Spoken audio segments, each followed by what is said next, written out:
sign, Taurus, Virgo, and Capricorn.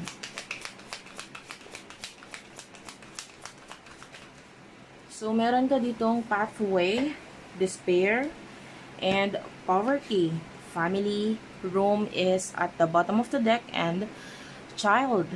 Okay, so I feel like some of you, you're not okay. By the way, love reading to ha. You're not okay. Pwedeng you're seeing your person, yung person na kakonect mo. So, kung wala kang kakonect, this is not your reading because nakakakita ko ng connection talaga dito na malala. So, nakikita natin, pwedeng nakikita mo yung person na ito as a sun. As the sun, you know, how beautiful the sun is. Nakikita mo yung glow up niya, yung liwanag niya, whatever is in this person's life. Nakikita mo to as something na very beautiful. You know, and while all of a sudden sa side mo, you have the rain, you have the problem, stress, you are having anxiety, you're having depression. Ayan, pwedeng nagkakaroon ka ng problem either because of money or because of yung emotions mo is, for what I can see here, pwedeng nagkakaroon ng hindi magandang health or hindi okay na feeling. You're tired pagdating sa work or sa daily activities mo.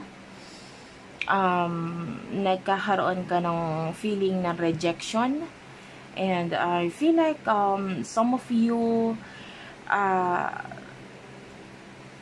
mean, your spirit guides, no, might be telling you na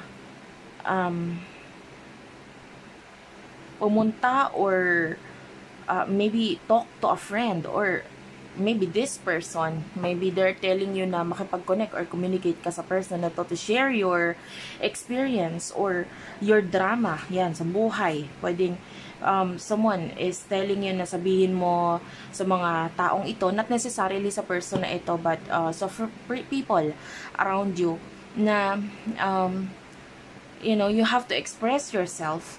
Kaya lang hindi mo ma-express eh.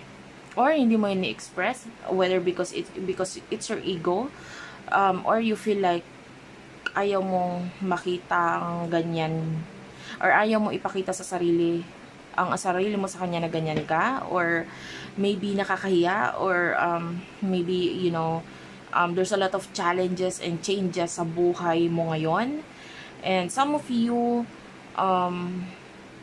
something is stopping you, or may nag-i-stop sa'yo to be more open sa taong ito.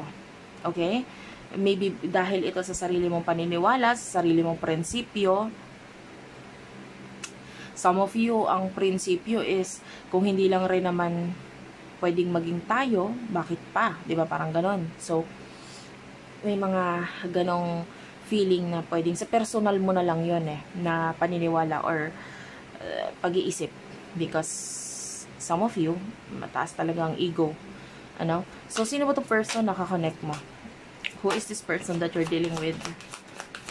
The person that you are dealing with for the sign of Virgo. Yeah, like what I told you, this person, you do have here wealthy man. This person, you do have here the privileged lady and the main female. Okay. So, maybe you are dealing with business person, or a person na nasa mataas, you know, the wealthy man, by the word itself, no, the wealthy. So, pwedeng nasa may kayang pamilya, maganda ang kinalakihan, no? Pwedeng laki siya sa naka-silver spoon, then ikaw naman naka-kamay, and ganon. But anyway, it doesn't matter. Pero, maybe, medyo malaki ang comparison sa inyong dalawa. And privileged lady, someone na, you know, lahat ng mga gandang privilege sa buhay, parang nakikita mo sa kanya na eh. 'Di ba? Tapos, ikaw, ano ang saysay mo? Ano ang, kumbaga nakikita mo yung sarili mo na parang, ito lang ako.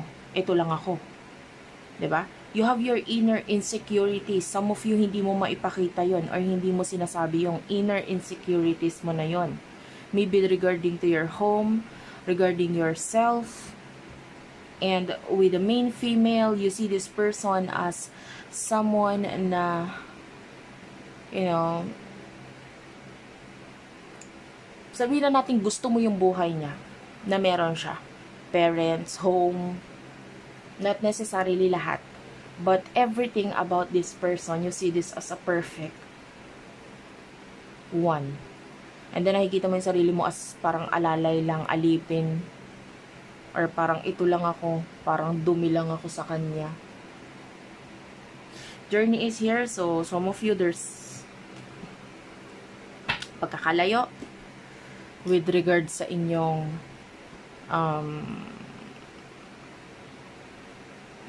hindi lang sa status, pero pwedeng sa inyong distance, no? So maybe there's distance in between the two of you. So tell me more, please. Tell me more for the sign of Earth sign, Taurus, Virgo, and Capricorn.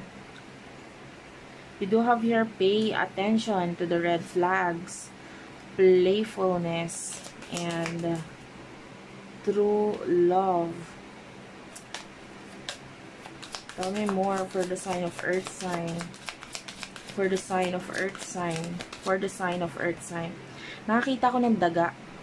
And not necessarily may daga dito sa aking pwesto, sa aking lugar, ano. I mean, in my vision, may nakita akong daga. So, I don't know if you're a rat sa Chinese horoscope or what. Or maybe, katulad ng isang daga, nakikita mo yung sarili mo as a daga. Medyo maliit ang tingin mo sa sarili mo compared sa, ano siya.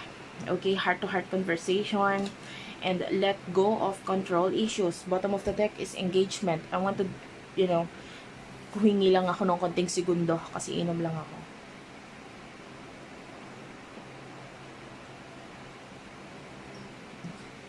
Okay. So, from time to time, iinom ako, guys. Kasi hindi po biro ang magsalita na magsalita, ano. Pay attention to the red flags. So, eto na to parang ego mo na talaga to na parang, pwedeng hindi mo siya pinapansin, pwedeng, you know, maybe there's another connection or another relationship na involved. Pwedeng sa side ng person na ito, or maybe sa side mo, it doesn't matter.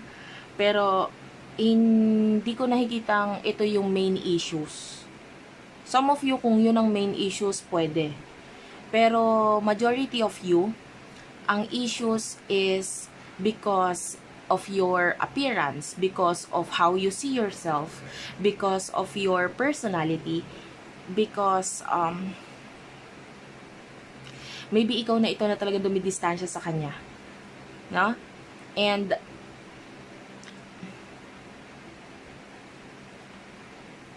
yeah, I can see the planet Pluto. Yung planet Pluto kasi siya yung pinakamalayo sa ating mundo, sa Earth, no? That is the farthest planet. So, especially kung ang placement ng iyong Pluto sa iyong natal chart, sa pinaka-chart mo ng iyong pinakapanganakan is nakalagay sa first house or sa seventh house. So nandun yung feeling na kailangan mo lumayo or umiwas sa taong ito. Or maybe 11th house if you're dealing with a friend, because there's a friend here, so pwedeng kaibigan mo tong taong to. So nandun yung paglayo or pag-iwas mo na feeling mo kailangan mo nang umiwas or dapat kang umiwas. Playfulness is here. So you are being you know, immature. Kasi pwedeng yung mga bagay na gusto mong ma-experience or gawain sa kanya is ginagawa mo sa mga tao sa paligid mo. Like maybe there's another connection or relationship or ka-connect ka sa side mo, tapos you're not being honest. You're showing to these people na parang masaya kayo, masaya ka sa kanya, but deep inside there's this longing for a true love, true romance, true, you know, a lifetime commitment. And pwedeng ang gusto mo sana ay sa person na ito. This person wants to talk, gusto niya makipag-usap, no? This person wants you to let go of control issues kasi feeling niya, nararamdaman niya na kinokontrol mo lang And then, this is, might be a friend na willing siyang suportahan ka. If you see yourself na financially hindi mo kayang sumuport sa kanya, I can support you, I can help you, I can give you home, I can give you I can help you learn the skills that you need, or kung ano yung mga kailangan mo, I can provide. This person would like you to know na yon, kaya ko ibigay sa'yo to, kaya kong whatever your insecurities are, ina-accept ko yon, and then I am here to help you na maging mas better version of yourself. This person wants to tell you that. Alam niya sa sarili niya kung ano yung nakikita mo sa kanya or nararamdaman niya na feeling mo mas better siya. Alam niya yun, ramdam niya yun. Tapos nandun yung feeling na gusto kong tulungan ka. Gusto kong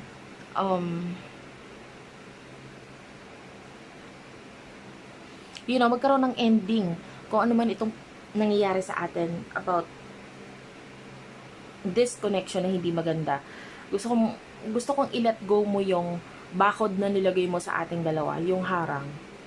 Because this person is being open, this person is being free, no?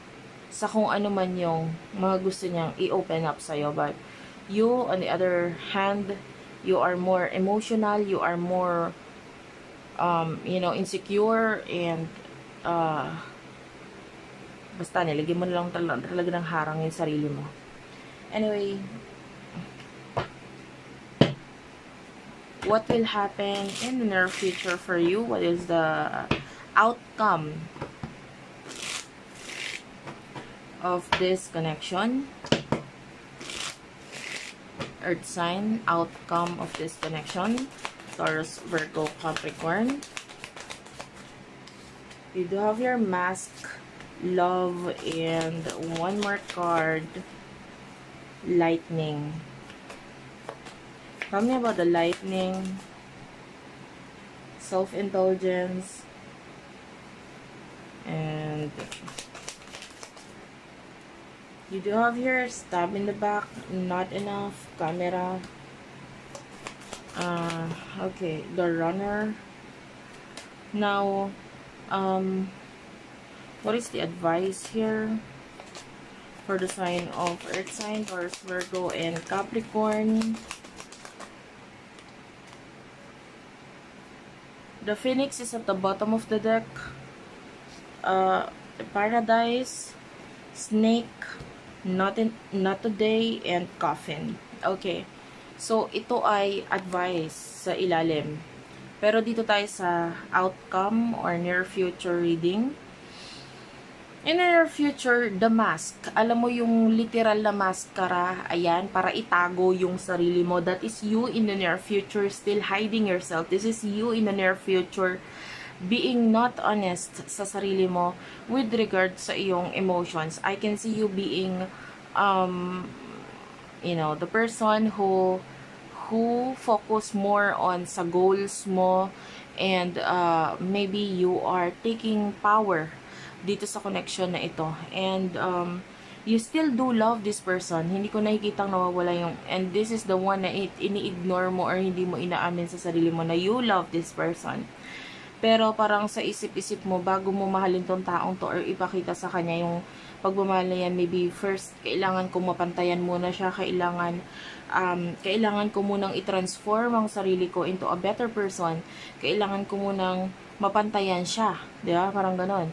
Or kailangan ko munang mag-gain or makuha itong mga material possession na feeling mo na kailangan mo, maybe a job or something na pwedeng maipagmamalaki mo sa kanya. Okay?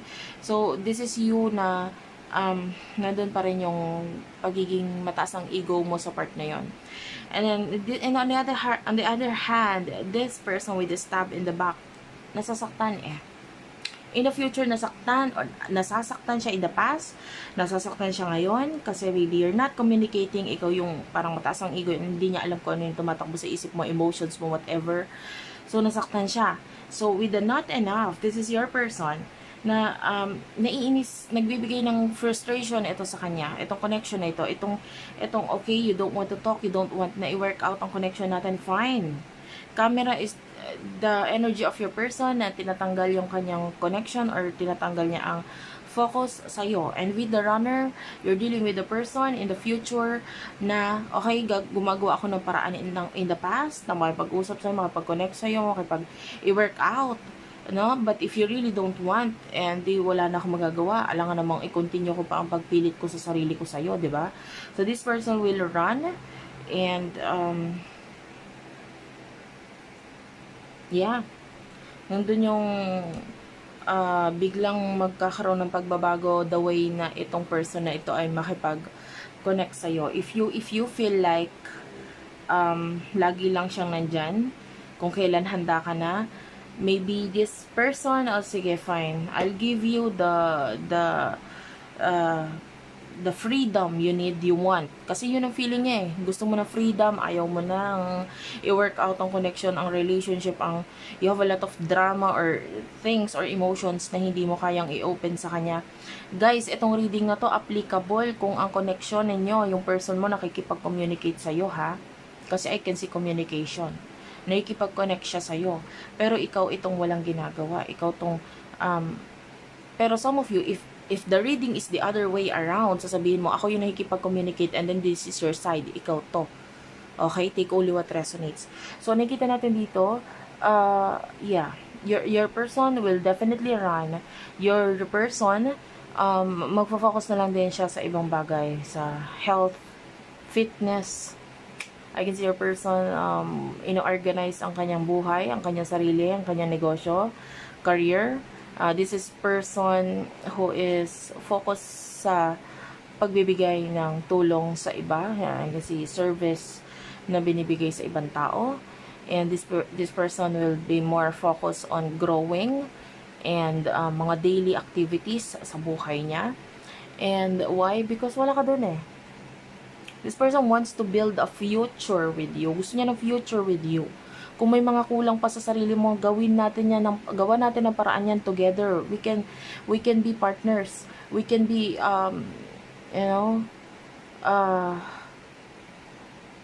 this person wants commitment with you. And gusto niya ng partnership. Pag sinabing partnership, walang mataas, walang mababa.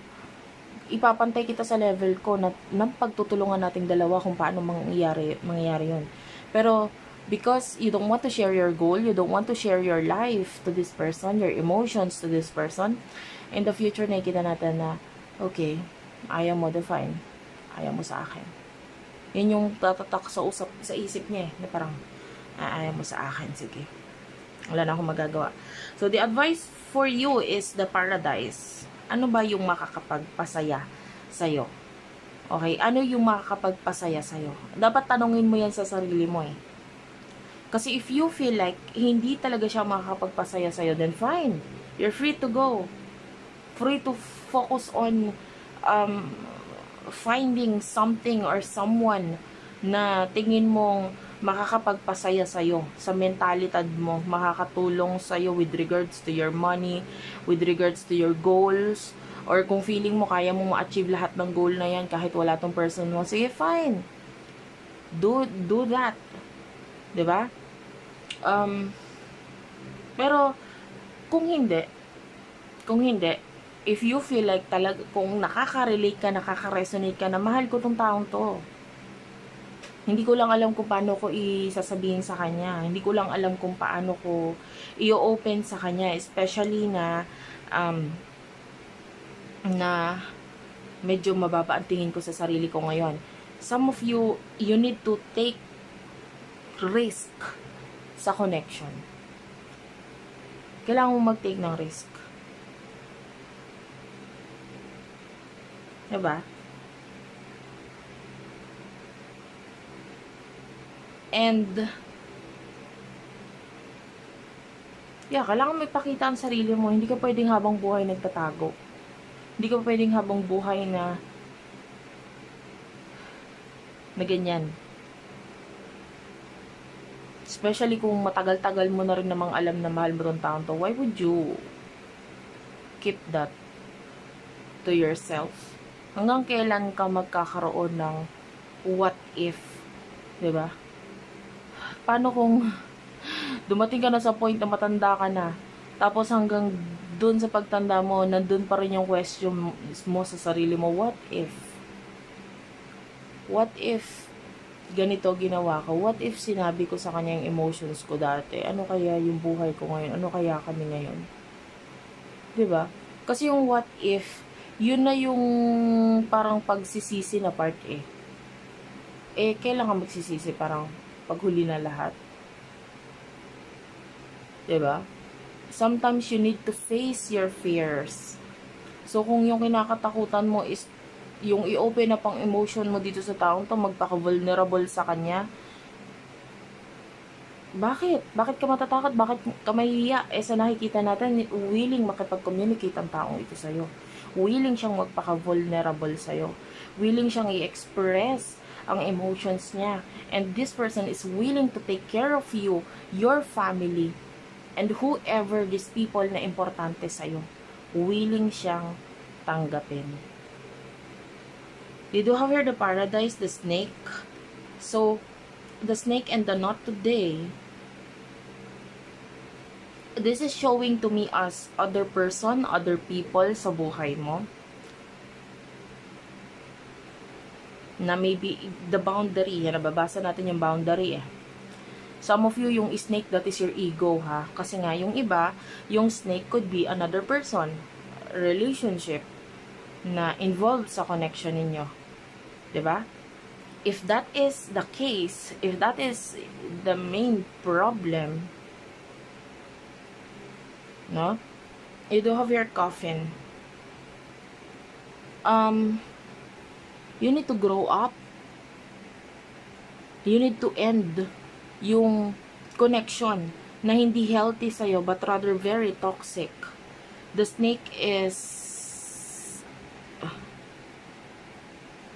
katulad ng isang ahas, hindi mo talaga alam mapapagkatiwalaan eh. Hindi mo alam kung kailan ka tutuklawin. And, you know, the snake is a very venomous, and not all snake, no? Na may iba-ibang klase ng snake. But, dito sa reading natin, this is a venomous snake. Lalo na ang picture dito is nakaano siya, nakaporma siya na anytime tutuklaw ako.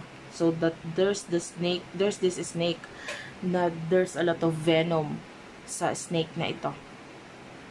So with regards to that could be may kinalaman sa other affair, other love, other relationship. Kung yun ang situation mo, the coffin is here. Maybe it's time for you na i-end, because there's a beautiful transition. There's a beautiful new beginning na naghihintay para sa'yo. Diba?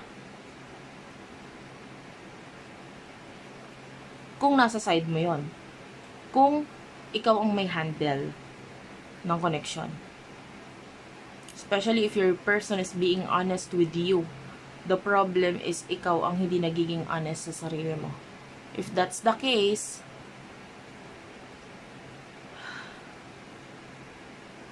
kailangan unang-una kang dapat magiging honest or magiging totoo ay sa sarili mo. Alam mo yung ikaw nakakaalam ng sarili mong isip eh, ng iniisip mo, ng emotions mo, ng anong gusto mong mangyari.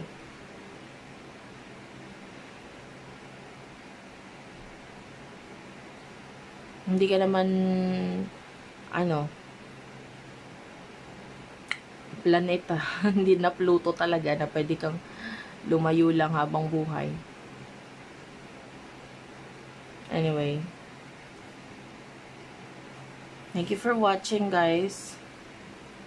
Buhay mo yan eh, kasi maiksi lang naman ang buhay sa mundo, guys.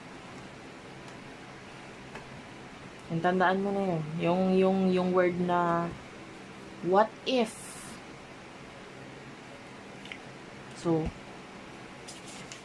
anyway, thank you for watching. I love you all. Please do like and subscribe to our